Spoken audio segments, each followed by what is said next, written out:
सा मार्ग? क्या हिंदू जाति जिसने नक्षत्रों को संज्ञा दी, वो हिंदू जाति जिसने सागर की छाती पर पत्थरों को तैराया, इतना गौरव रखने वाली हिंदू जाति, उसका स्वाभिमान धुआं बनकर उड़ेगा? ये वेदना में से राष्ट्रीय स्वयंसेवक संघ का जन्म हुआ। प्रचारकों ने अनवरत अपने जीवन को आहूत किया।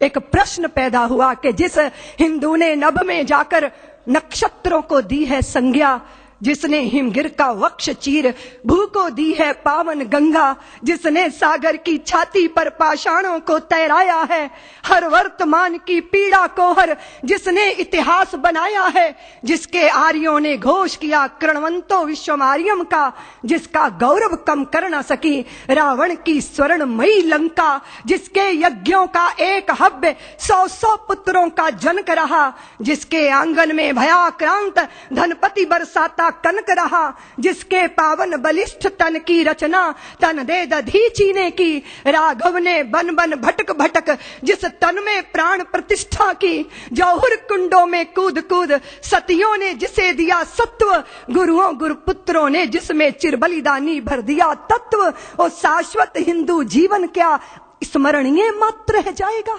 इसकी पावन गंगा का जल क्या नालों में बह जाएगा? इसके गंगाधर शिव शंकर क्या ले समाधि सो जाएंगे? इसके पुष्कर इसके प्रयाग क्या गर्त मात्र हो जाएंगे?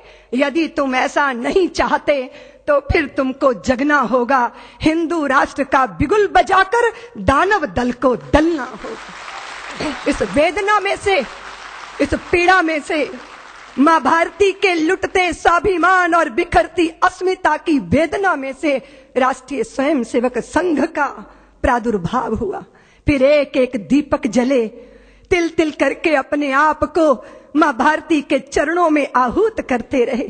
फिर एक एक माता निकली जिन्होंने अपने हृदय के टुकड़े, अपने शरीर के हिस्सों को मां भारती के चरणों में अर्पित कर दिया।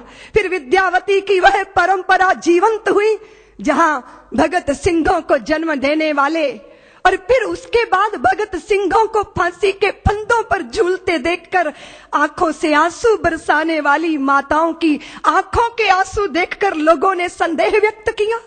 विद्यावती को यही तो कहा था कि आप अपने बेटे की, पुत्र की शहीदी पे रोती हो, इतनी कमजोर मां हो। तो विद्यावती ने कहा, मैं अपने पुत्र की शहीदी पे नहीं रो रही, अपनी कोख पे रो रही हूं। कदाचित मेरी कोख ने एक और भगत सिंह को जन्म दिया होता तो मैं उसको भी देश के चरणों में अर्पित कर देती। फिर देश के अंदर तांता शुरू हुआ। माताओं ने अपने हृदय के पुष्प मां भारती के चरणों में अर्पित करना प्रारंभ किया। और प्रचारक जीवन को अपना के व्यक्तिगत परिवार कुछ नहीं, परिवार सारा राष्ट्र परिवार है। अगर अपने भी साथ छोड़ देंगे तो चिंता मत करना, देश तुम्हारा परिवार है, तुम्हारा कुटुंब है। ये भावना और ये उत्कट भावना प्रचारक के जीवन का संबल बनती रही।